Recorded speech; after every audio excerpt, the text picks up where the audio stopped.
everyone, welcome to my watercolor painting tutorial. Today we're going to be painting one of my favorite flowers, poppies. These beautiful vibrant blooms are perfect for experimenting with watercolors because of their bold colors and delicate petals. I'll guide you through the entire process from sketching to applying layers of paint and show you a few techniques to capture that light, airy look that poppies are known for.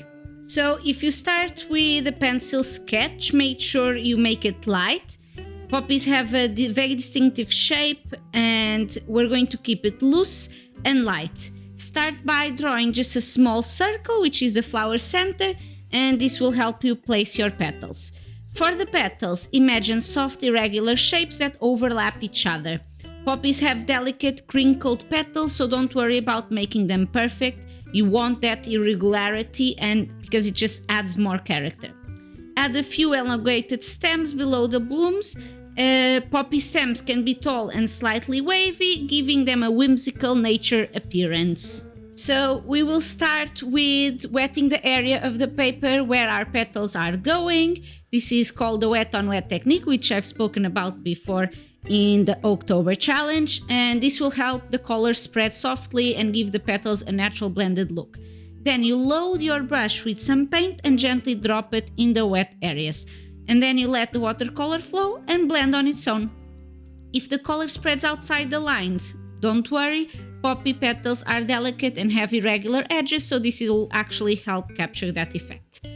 A small tip, try to leave a few small areas of white for highlights if you want, because this will help create depths in the petals and make them look a little bit more natural. For the stems and leaves, we're going to use a soft muted green for the stems. I recommend using a mix of green with a touch of yellow for a more natural earthy tone.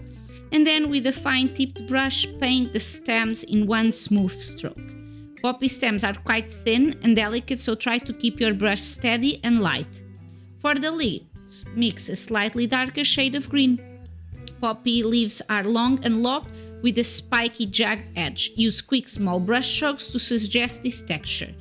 Little tip, if you don't need to do over detail the leaves, simply loose strokes will create a more natural and organic look. So just trust your instincts on it. Now I'll be doing some details. For instance, we are going to deepen the shadows where the petals overlap by adding a little purple or dark red or even black. And this will give the petals more dimension. And we go back to the centers of the poppies and darken them further also if needed. And of course you can add always a few more details around the center. I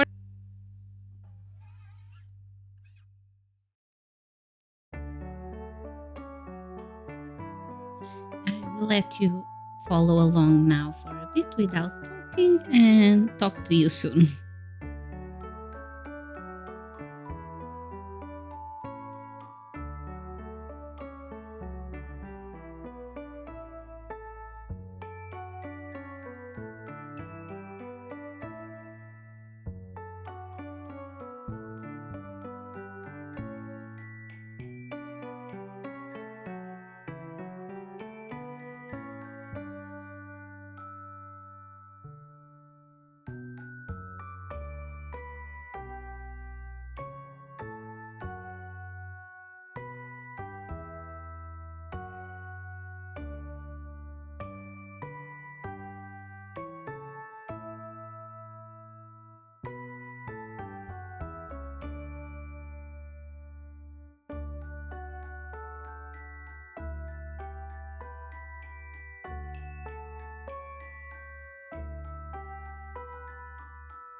the final touch, if you want, we're going to add a few light splashes of paint around the background for a more playful artistic effect, basically.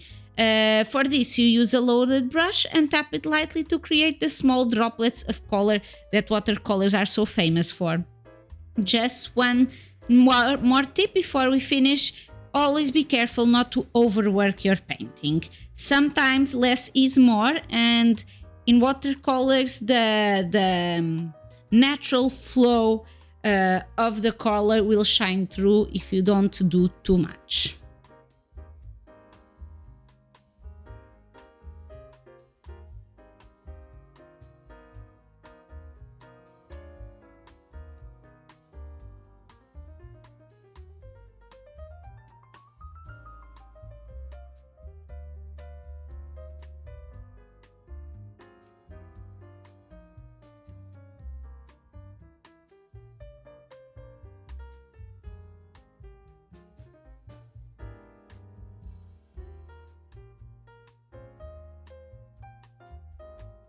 And there you have it, a beautiful watercolor painting of Poppies.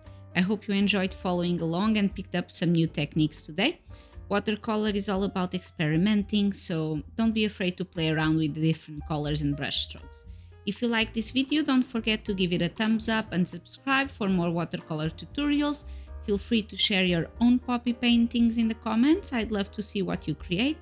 Thanks for watching, and I'll see you tomorrow as we continue our October challenge. Thank you so much.